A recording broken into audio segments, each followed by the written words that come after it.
Continuando, Orígenes, comentários sobre Mateus.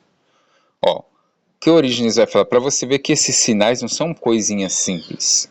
Quanto ao que foi dito, ouvireis de guerras e rumores de guerras. Estas coisas devem acontecer. E também os sinais no Sol e na Lua e nas estrelas que não devem ser entendidos por todos de maneira simples. Esses próprios primeiros cristãos, pessoal, quando falam de Jesus, que ele vai vir, né, o Sol não dará sua luz e etc., eles entendem como linguagem simbólica, correto. Só que esse texto de Mateus 24, nessa parte, ele está muito enfático. Então não é uma maneira simples. Agora, Eusébio ele já atribui aqui, ele já fala da mesma linguagem que Joséfo. Antes da guerra apareceram muitos sinais, e houve também fenômenos extraordinários no céu, de modo que aqueles que observavam podiam julgar que coisas grandes estavam para acontecer. Eusébio falando um pouquinho o que aconteceu ali no primeiro século com Joséfo. Tertuliano, sabemos que foram preditos guerras, distúrbios entre nações, e também prodígios no céu e na terra. Então eles interpretavam de forma literal, tá, esses prodígios aqui, desse versículo específico que a gente leu, desses versículos específicos. Agora eu vou tratar de uma coisa aqui, pessoal, a questão das pragas do Apocalipse que remetem muito esses sinais no céu. Por quê? Muitas pessoas, inclusive, falam, não, em que selo nós estamos? Acho que a gente está no quarto selo. A gente está no selo X. Não, pessoal, nada disso aconteceu. Inclusive, eu dou uma dica para vocês estudarem o livro de Apocalipse, que o Apocalipse não tem ordem cronológica, tá? Correto? Estudem pelos selos, trombetas, tá? E taças. Aí vocês vão entender mais ou menos a cronologia e vocês vão ver que o capítulo 8, por exemplo, está falando junto com um pouco do 6, o 16 também está junto. Vocês só vão entender Apocalipse dessa maneira. Para vocês terem uma ideia, o primeiro selo ele só é aberto quando o homem da iniquidade aparece. Olha só, Apocalipse 6 diz assim, verso 1: E vi, quando o Cordeiro abriu um dos 7 selos, é o primeiro selo, e ouvi um dos 4 seres viventes dizer numa voz como de trovão, vem. Olhei e eis um cavalo branco, e o que estava montado nele tinha um arco, e foi-lhe dada uma coroa, e saiu vencendo para vencer. A esmagadora interpretação diz aqui que esse cavalo branco é o homem da iniquidade.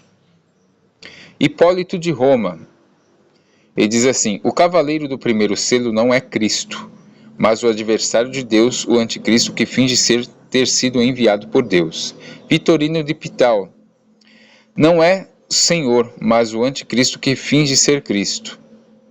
No primeiro selo é mostrada a aparição do falso Cristo, que sob a aparência de paz e justiça usurpará para si o reino. Aí no século IV, pessoal, após Constantino, né, surge uma mudança hermenêutica. Por quê? Porque o Império Romano agora era cristão. Logo, a igreja é vista como triunfante e vitoriosa, e não perseguida. A escatologia perde o tom apocalíptico imediato. Começa a interpretação historicista e imperial. Roma cristã como instrumento de Cristo. Você pode ver que mudaram até a fala de algumas pessoas depois ali, né?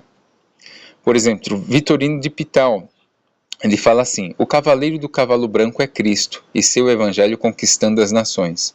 Porém, antes do quarto século, ele é bem claro, não é o Senhor, mas o anticristo que finge ser Cristo. Mudaram a fala do rapaz. Pois é, depois do quarto século. Por isso que não dá para confiar 100%, né, nas citações. Por isso que a gente tem que se basear muito bem nos textos, correto? Olha a diferença. Que nem a questão das taças também. Apocalipse 16, verso 1. E ouvia vinda do santuário uma grande voz, que é o santuário celestial, tá?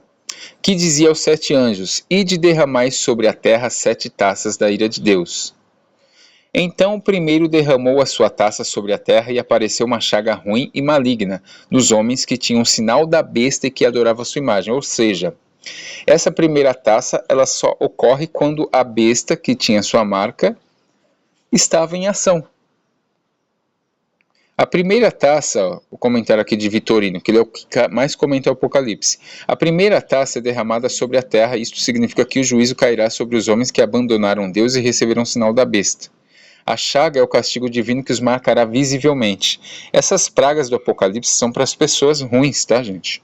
Até o trono da besta vai sofrer com essas pragas. E aqui a gente também tem a questão do selo.